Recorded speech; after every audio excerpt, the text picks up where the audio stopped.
Listen, loan officers and real estate agents, we have a really important message for you today, so we're hoping that you actually share our show today and keep the conversation going. This could change the future of real estate and lending as we know it, and that's not hyperbole. So please listen up, and this is not partisan politics. But the Biden administration is playing politics with real estate, and they're betting on the wrong side. Against you, against realtors, and against competition, and against the most affordable way to bring a property to market, and that's to sell it with a real estate agent. You see, just yesterday, the Department of Justice responded to a NAR petition to honor a previous court decision to close its investigation into realtor compensation. That already took place. Now, let's take a look at how we got here today and why I say real estate has become a game of partisan politics to curry favor with voters and at the expense of those who deal in every single aspect of the real estate industry, including loan officers. But really, not the least of which here are home buyers and home sellers who are going to suffer the consequence if this goes through. In November 2020, the DOJ sent a 3-sentence letter to NAR agreeing to close its investigation into the trade group. Earlier that same year, the DOJ Antitrust Division agreed to a settlement after investigating NAR's listing and agent compensation policies. The settlement was conditioned upon NAR boosting transparency about broker commissions and required them to stop misrepresenting buyer agent services as free. Okay, and then 7 months later in July of 2021, the Department of Justice, operating under a new leadership, that being the Biden administration, previously was Trump, well, they withdrew the settlement, arguing that the terms of the agreement barred regulators from investigating certain NAR rules that they believed were harmful to buyers and sellers. Now, you might not have a clear recollection of this because during this period, we were in the middle of our COVID scare where other seemingly more important issues were at stake. But the DOJ was busy. Now, moving on to January of 2023, Judge Timothy Kelly of the U.S. District Court for the District of Columbia, appointed, by the way, during the Trump administration, well, he ruled in NAR's favor.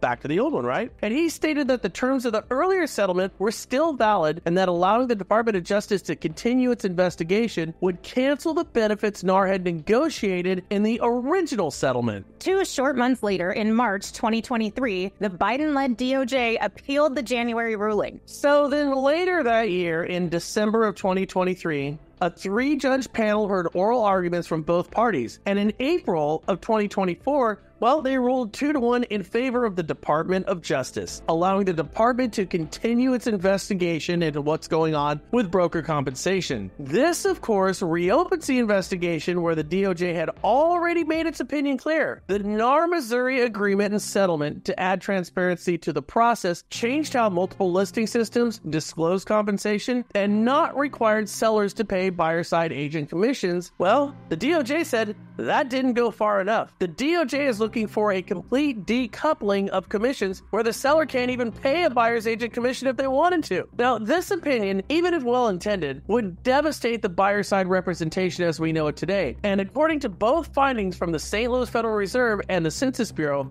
that well of north of 80% of all expected first-time home buyers, they don't have enough money to pay an FHA down payment, closing costs, and that real estate agent commission. Now, on this point, I want to be very, very clear about this. The Department of Justice's stance is absolutely 100% going to have a disparate outcome, making this a case of disparate impact issues, where minority groups, primarily Hispanic and Black Americans and other underserved communities, are going to disproportionately suffer in real estate acquisitions without representation. The DOJ's position is going to push housing and discrimination back 50 years, as fewer minority groups will get representation. They're going to be pushed into alternative platforms out there that are just chomping at the bit right now, ready for this, and they're going to get lost in the shuffle. This will ultimately be the unintended consequence of the Biden administration's legacy on housing. And don't you just find that one ironic?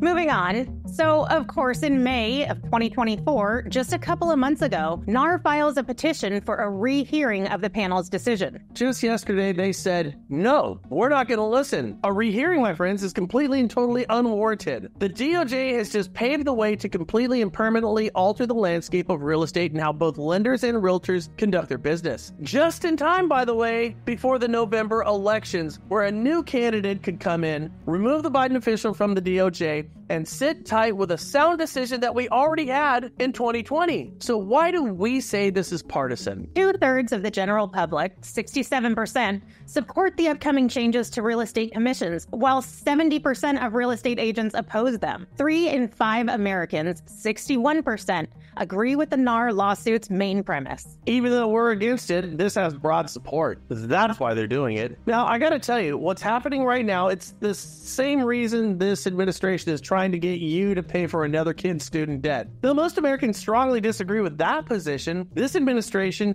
is working on mobilizing a voting bloc in recently graduated college-educated individuals by paying all their bills off, by buying favor, buying votes, and now in real estate, buying favor by pandering to the polls where most folks who've really not looked into the consequences of this case have a knee-jerk reaction that says, yeah, you know what? I think real estate agents are getting paid too much money, so I support this thing. That, of course, without looking at the alternative or the fallout from what's going to take place.